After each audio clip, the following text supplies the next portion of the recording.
ہمارے حضرت حکیم صاحب رحمۃ اللہ علیہ، میں نے حضرت کی خدمت میں 40 دن تو اکٹھے گزارے ہیں، پورا چلہ، اور حضرت کا ہمارا آنا جانا تھا۔ حضرت فرماتے تھے کہ میں سمجھوں اس امت میں سب سے زیادہ مرض جس کے اندر یہ امت مبتلا ہے وہ اس کا بد نظری، بد نگاہی اور نگاہ کا غلط استعمال ہے۔ فرماتے سب سے بڑا جرم اس امت میں جو چل رہا ہے وہ نگاہ کا غلط استعمال ہے۔ اللہ ہم سب کو سچی توبہ کی توفیق عطا فرمائے، اور یقین فرمائے اتنا گناہ عام ہے، اتنا گناہ عام ہے، اتنا گناہ عام ہے، حرم میں جائیں تو وہاں بھی یہ گناہ ساتھ نہیں چھوڑتا، حرم میں جائیں تو وہاں بھی گناہ ساتھ نہیں چھوڑتا۔ حرم میں دوران طواف تصویریں بن رہی ہیں، دوران طواف ویڈیو بن رہی ہیں، سعی بین صفا والمروہ ہو رہا ہے اور وہاں تصویریں بن رہی ہیں، اور اللہ محفوظ فرمائے بعض لوگ اپنے گھر والوں کے بجائے عام عورتوں کی ویڈیو بنا رہے ہوتے ہیں حرم کے اندر، حرم۔ اس سے بڑا دنیا میں کوئی عذاب ہوگا؟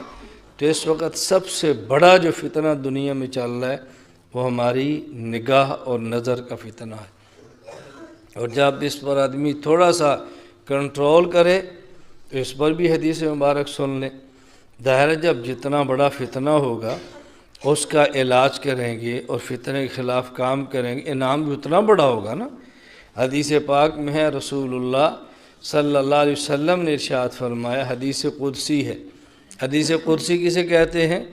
هو الکلام الذی یبینہ النبی بلفظہ وینسب الی ربہ، ایسا کلام جو اللہ کے نبی اپنی زبان مبارک سے ارشاد فرمائے اور نسبت اللہ کی طرف کریں کہ میرے اللہ نے فرمایا ہے۔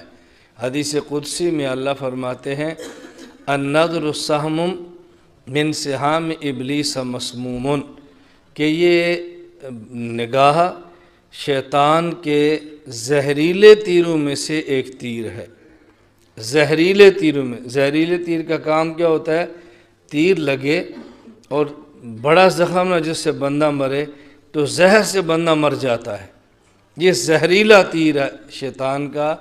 آگے اللہ کو فرمایا، اللہ نے حدیث قدسی میں حضور فرماتے ہیں فمن ترکھا مخافتی یا مخافۃ منی، جو شخص اس نگاہ کو روک لے، اللہ فرماتے ہیں میرے ڈر کی وجہ سے ابدلتہ ایمانا یجدہ فی حلاوتہ فی قلبہ، میں اس روکنے کے بدلے میں ایک ایسی اس کو ایمان کی لذت عطا فرماتا ہوں کہ جس کو بندہ اپنے دل میں خود محسوس کرتا ہے۔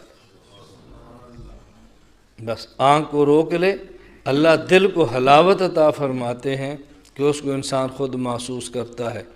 حافظ ابن قیم رحمہ اللہ فرماتے ہیں کہ جب سامنے نامحرم عورت آئی تو آنکھ نے دیکھنا تھا اور اس نے آنکھ کو روک لیا، تو قربانی آنکھ نے دی ہے نا، آنکھ جو روکی ہے، آنکھ بند کی ہے، مشقت برداشت کی ہے، تو قربانی آنکھ دے رہی ہے، مزے دل کیوں لے رہا ہے؟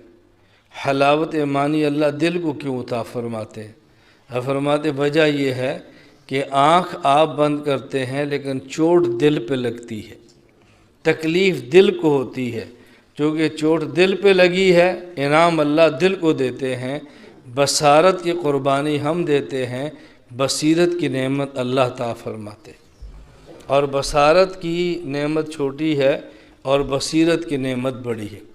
یہ ایک اتنا بڑا گناہ ہے، آپ یقین فرمائیں۔ آپ یہاں خانقاہ کے ماحول میں یہاں دیکھتا ہوں، یہاں خالص خانقاہی ماحول ہے، یہاں بھی بات کریں تو بعض لوگ ہنستے ہیں، ایک دوسرے کو دیکھتے ہیں کہ یہ حضرت نے کون سی بات شروع کر دی ہے، اور ساجی کیسی بات کہتے ہیں۔ اور یہ بات آپ کسی کالج میں، یونیورسٹی میں، کسی مسجد میں آپ کرو کہ نامحرم عورت کو دیکھنا گناہ ہے، یہ لفظ کہنے کی دیر ہے لوگ مذاق سے ہنس پڑیں گے کہ یہ مولانا صاحب کیسی باتیں کرتے ہیں، یہ کیسی باتیں کرتے ہیں، کیا ان بات شروع کر دی ہے۔ اللہ ہم سب کی حفاظت فرمائے۔ تو ہم یہ طے کریں اور نیت کریں اور توبہ کریں کہ یا اللہ جو ہم بد نگاہی کا جرم پہلے کر چکے ہیں اپنے کرم سے معاف فرما دے، اور ہم آئندہ فیصلہ کرتے ہیں اللہ ہم اس گناہ سے بچیں گے اور نہیں بچ سکتے جب تک آپ نہ چاہیں، لا حول ولا قوت الا باللہ، جب تک آپ نہ چاہیں ہم نہیں بچ سکتے۔ اللہ ہم سب کی حفاظت فرمائے اور اللہ ہمیں پوری شریعت پر عمل کرنے کی توفیق عطا فرمائے۔